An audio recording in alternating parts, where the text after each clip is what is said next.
Breaking, Supreme Court backs strict enforcement of Trump travel ban. The Supreme Court on Wednesday brokered a new compromise over President Donald Trump's travel ban, saying the government for now may enforce tight restrictions on refugees, but also must make it easier for people from 6 mostly Muslim countries to enter the United States. The court's terse order means the administration cannot impose a blanket prohibition on people from those countries who have grandparents, aunts, and uncles and other relatives in the United States. The Trump administration has advanced a stricter interpretation of what kind of family relationships could entitle a person to receive a U.S. visa, but a lower court in Hawaii ruled that the criteria were too tight. The Supreme Court's action on Wednesday had 2 parts. In one, the justices said they will not disturb the lower court's decision that expanded the definition of close family ties. But in another, the justice granted the government's request to put on hold a part of the lower court's order that would have made it easier for more refugees to enter the country. That order could have granted entry to about 24,000 refugees who were already working with resettlement agencies. Wednesday's unsigned, 1-paragraph order gave no reasoning for the Supreme Court's action. 3 justices, Clarence Thomas, Samuel Alito and Neil Gorsuch, said they would have granted the administration's request to put the entire order on hold. The majority said the government's appeal of the lower court should go through normal channels, with the next stop at the U.S. Court of Appeals for the Ninth Circuit. The Justice Department reacted to the action only by saying it looks forward to presenting its arguments to the Ninth Circuit. Hawaii Attorney General Douglas Chin said the court's action confirms we were right to say that the Trump administration overreached in trying to unilaterally keep families apart from each other. The National Immigration Law Center said that, while Family Unity won today, it will continue to litigate to ensure that refugees can find the shelter they were offered by settlement agencies in the United States.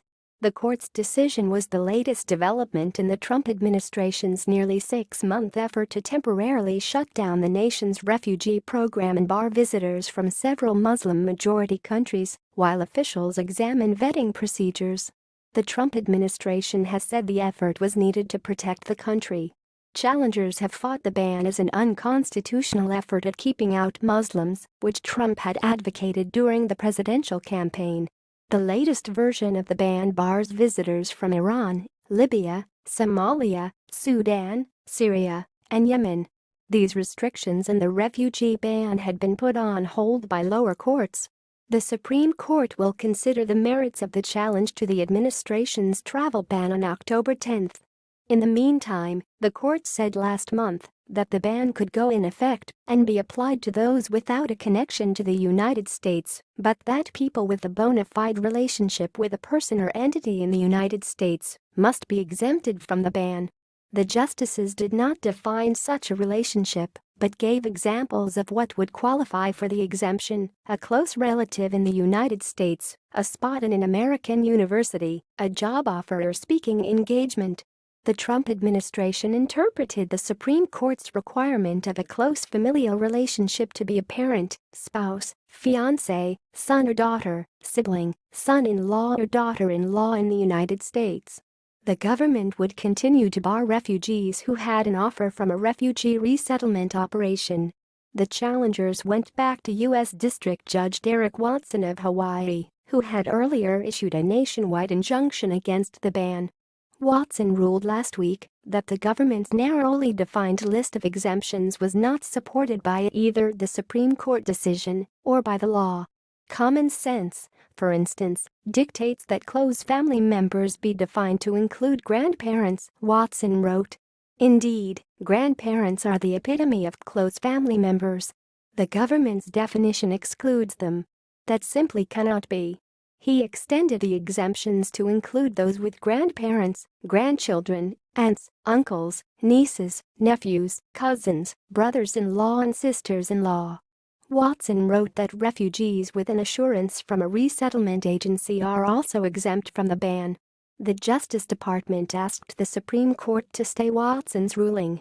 His interpretation of what kinds of family relationships qualify empties the court's decision of meaning, as it encompasses not just close family members, but virtually all family members, the administration said in its brief to the court. Treating all of these relationships as close familial relationships reads the term close out of the court's decision. The administration added that Watson's ruling would cover virtually all refugees. The state of Hawaii, which has led the challenge of the travel ban, told the justices that the government's argument was nonsense. Any rule that maintained grandparents are not part of a close familial relationship was suspect as applied both to those who sought visas and refugees, the state said in its brief to the court. That argument is as wrong as it sounds, and nothing in this court's opinion, the immigration laws, or common sense supports it, the state wrote. Thanks for watching. Please subscribe 24 Hours channel. Goodbye and see you again.